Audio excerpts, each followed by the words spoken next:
சங்க காலத்திலிருந்து இன்னைய வரலும் பேர் மாறாத ஒரு ஊர் தொண்டை நாட்டில் மட்டும்தான் இருக்கு. இடைக்கழி நாடு. லிங்கம் வளைஞ்சிருக்கணும். ஏன்னா அவங்க பிடிக்கும்போது வளைஞ்சதுனால லிங்கம் வளைஞ்சிருக்கணும், லிங்கம் பூரா இருக்கணும். சிலரால களவாடப்பட்டு போலீஸ் ஸ்டேஷன்ல இருந்து நம்ம மீட்டு கொண்டு வந்த ஒரு சிலை.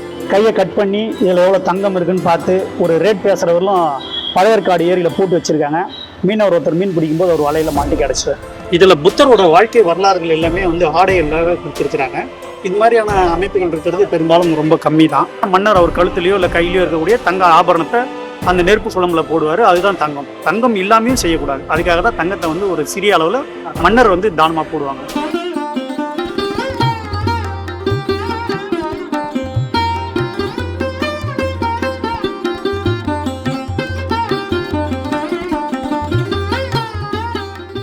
மண்மரபு நேயர்களுக்கு வணக்கம். நம்ம இப்போ எங்கே இருக்கோம்னா அரசு அருங்காட்சியகம் காஞ்சிபுரத்தில் இருக்கோம். நம்மளுடைய அருங்காட்சியக காப்பாற்றிய திரு உமாசங்கர் அவர்களோட நம்ம பேச போகிறோம்.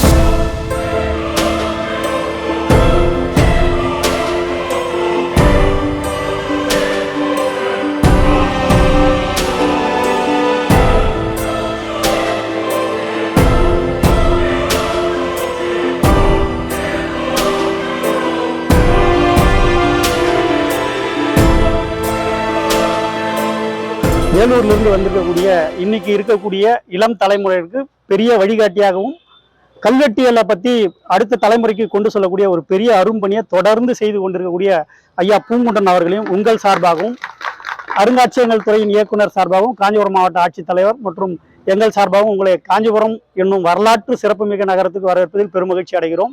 மதுரை சங்க காலத்தில் சிறந்த நகரம், எல்லாரும் ஏற்றுக்கிறோம், தப்பு இல்லை. ஆனால் 2000 ஆண்டுகளாக பேர் மாறாத ஒரே ஒரு தொண்டை நாட்டில் மட்டும்தான் இருக்கு. மதுரைங்கிற பேர் கல்வெட்டில் பார்த்தீங்கன்னா மதுரைன்னு இருக்கும், மாறி மாறி வந்துருக்கும். ஆனால் 2000 ஆண்டுகளாக சங்க காலத்திலிருந்து இன்னைய வரலும் பேர் மாறாத ஒரு ஊர் தொண்டை நாட்டில் மட்டும்தான் இருக்கு. இடைக்கழி நாடு கேள்விப்பட்டிருக்கீங்களா? இடைக்கழி நாட்டு நல்லூர் நத்தத்தனார் சிறுபா நாட்டுப்படை. எல்லா வள்ளல்கள் மொத்தம் கடை 7 வள்ளல்கள் 7 பேர் நினச்சிட்டு இருப்போம். ஆனால் மொத்த வள்ளல்கள் 21 பேர்னு பதிவு பண்ணவர் அவர் தான். முதல் 7 வள்ளல், இடை 7 வள்ளல், கடை 7 வள்ளல். 21 வள்ளல்களோட தானம் கொடுக்கறதுல சிறந்தவர் ஒய்மான் நாட்டு நல்லியங்கோடன், தொண்டை நாட்டை சார்ந்தவர். அவர் எழுதின சிறுபா நாட்டுப்படை. இப்பயும் நல்லூர் நத்தத்தனாருக்கு ஒரு சிலை இருக்கு. எத்தனை பேர் அதை பார்த்துருப்பீங்கன்னு தெரியல. சென்னையிலிருந்து நீங்கள் பாண்டிச்சேரி போனீங்கன்னா அவர் சிலையை தாண்டி தான் போகணும். தமிழ்நாடு அரசு அவருக்கு ஒரு சிலை வச்சிருக்கு, இடைக்கழி நாட்டு நல்லூர் நத்தத்தனார் அப்படின்னு சொல்லிட்டு.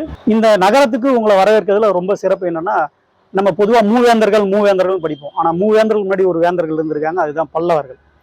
அவங்களோட கலை பொக்கிஷங்கள் இன்னைக்கு எல்லா நாடுகள்லையும் சரி, வட இந்தியாவிலும் சரி, இங்க இருக்கக்கூடிய கலைகள் தான் அங்க போயிருக்கு. அதுக்கான தரவுகளை நீங்க கைலாசனார் கோயில்ல பார்க்கலாம், பக்கத்துல வைகுண்ட பெருமாள் கோயில் பார்க்கலாம்.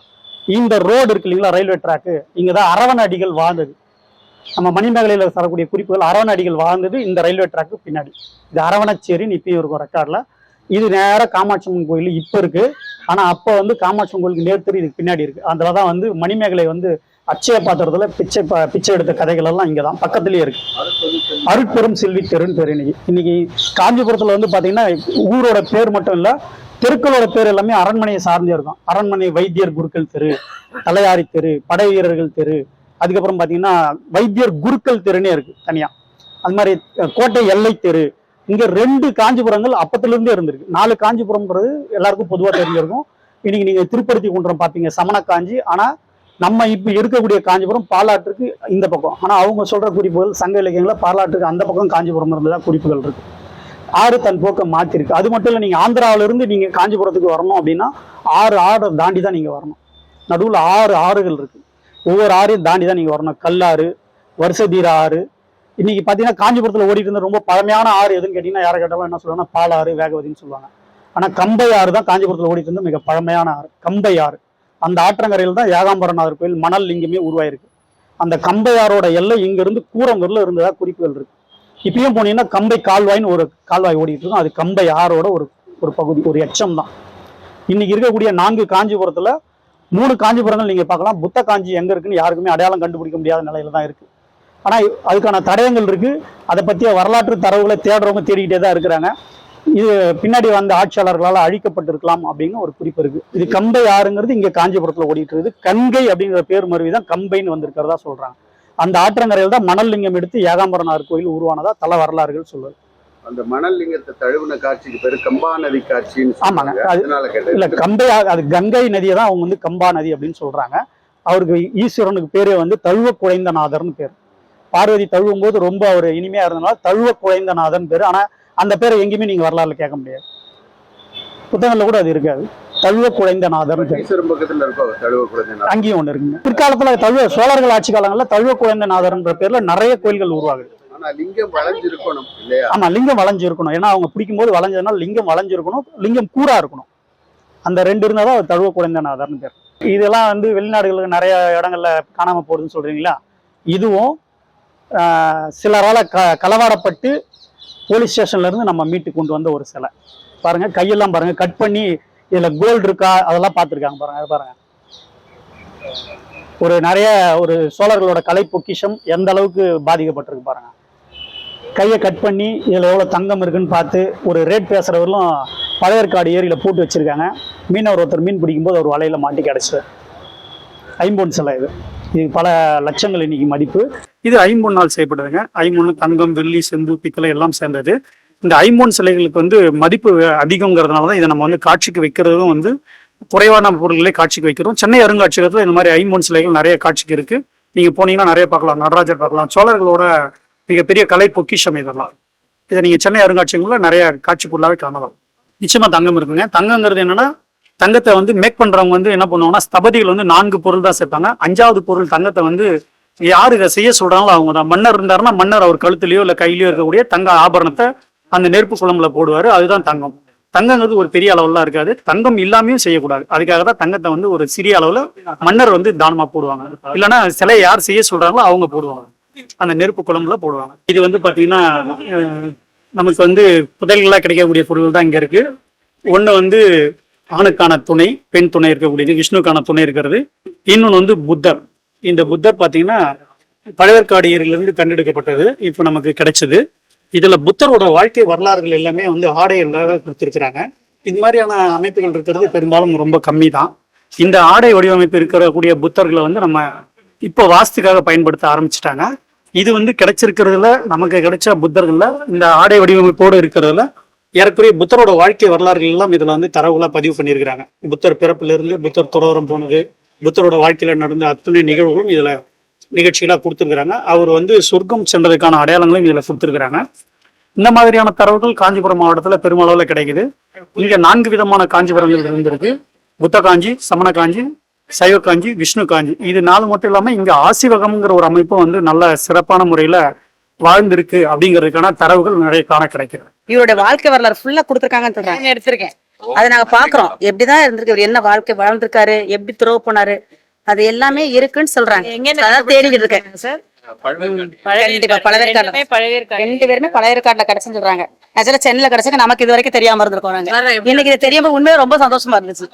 15ஆம் நூற்றாண்டை சார்ந்ததுக்கான இருக்கிறதுக்கான வாய்ப்புகள். இது என்ன சிலையா? விஷ்ணுக்கு இணையாக இருக்கக்கூடிய சிலையா சொல்றாங்க. பெண் துணையா இருக்கக்கூடியது. குழல் ஊதும் கண்ணன் மாதிரி, கிருஷ்ணர் மாதிரி. இது கிருஷ்ணர், இது கிருஷ்ணர். இது வேணுகோபாலர். வேணுன்னா தமிழ்ல வேணு அப்படின்னா மூங்கில். வேணு அப்படிங்கிறது வேணுகோபாலர்னா மூங்கில புல்லாம் உள்ள வச்சிருக்கிறது. இது வந்து வேணுகோபாலர் சிலை. நல்லா இருக்கு, ஆனா ஒரு அருமையா இருக்கு.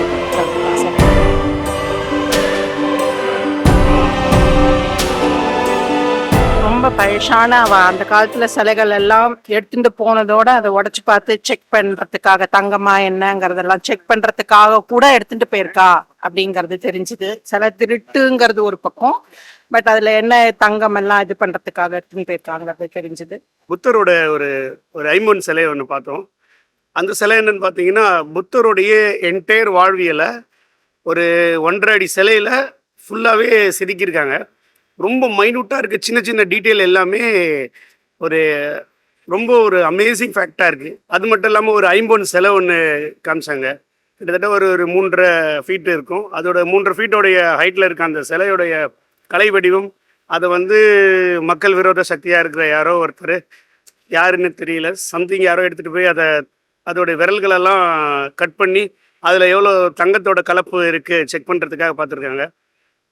சிலை கடத்தல் பிரிவில் இருந்தால் என்னன்னு தெரியல, அது கிடச்சி பழவேற்காடு ஏரியிலேருந்து கண்டெடுத்து தான் இங்கே தகவல் கொடுத்தாங்க. எப்படியும் நம்மளுடைய கலை பொக்கிஷம் நம்மக்கிட்டே மறுபடியும் கிடச்சிது. ரொம்ப சந்தோஷமாக இருக்குது. மொத்தத்தில் சொல்லணும்னா இந்த மாதிரி ஒரு கலைப்பயணம் ப்ளஸ் இந்த மாதிரி ஒரு ஈவெண்ட் வந்து கிடைக்காத ஒரு நல்ல விஷயம்.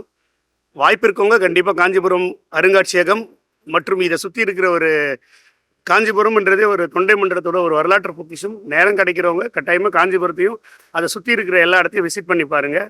ரொம்ப அற்புதமாக இருக்குது, எல்லாமே நல்லா இருக்குது. வாழ்த்துக்கள் இந்த டீமுக்கும், ப்ளஸ் வந்து இது ஒன்றோட ஏற்பாடு பண்ணியிருக்க அனைவருக்கும் பாராட்டுகளும் நன்றிகளும் வாழ்த்துக்களும். நம்ம இது வரைக்கும் வந்து அரசு அருங்காட்சியகம் காஞ்சிபுரத்துல பல தொல்பொருட்களையும் பல வகையான பொருட்களையும் பத்தி நம்ம பார்த்தோம், தொல்பொருட்களை எல்லாம் பார்த்தோம். திரு உமாசங்கர் வந்து காப்பாட்சியர் இந்த அருங்காட்சியகத்துல இந்த சிற்பங்கள், சிலைகள், செப்பு திருமேனிகள் இதை பற்றிலாம் நிறைய நமக்கு வந்து பல தகவல்களை சொல்லி தெரிவித்தாரு. அதனால மண்மரபு நேர்களே, நீங்க வந்து இந்த அரசு அருங்காட்சியகம் காஞ்சிபுரத்துக்கு வந்தீங்கன்னா பட்டு மட்டும் வாங்காதீங்க, கைலாசநாதர் கோயில் மட்டும் பார்க்காதீங்க. அப்புறம் வந்து வரதராஜ பெருமாளோட சேர்ந்து, காமாட்சி அம்மனோட சேர்ந்து இந்த அரசு அருங்காட்சியகத்துக்கு வாங்க. இங்க இருக்கிற அந்த கலைப்பொருட்களை வந்து பாருங்க, பார்த்துட்டு அதை வந்து என்ஜாய் பண்ணுங்க. அதனால மிக்க நன்றி. எங்களோட இணைந்திருங்க. இன்னும் பல அரிய தகவல்களை உங்களோட நாங்க வந்து பகிர்ந்ததுக்கு ரெடியா இருக்கோம். வாங்க, வணக்கம்.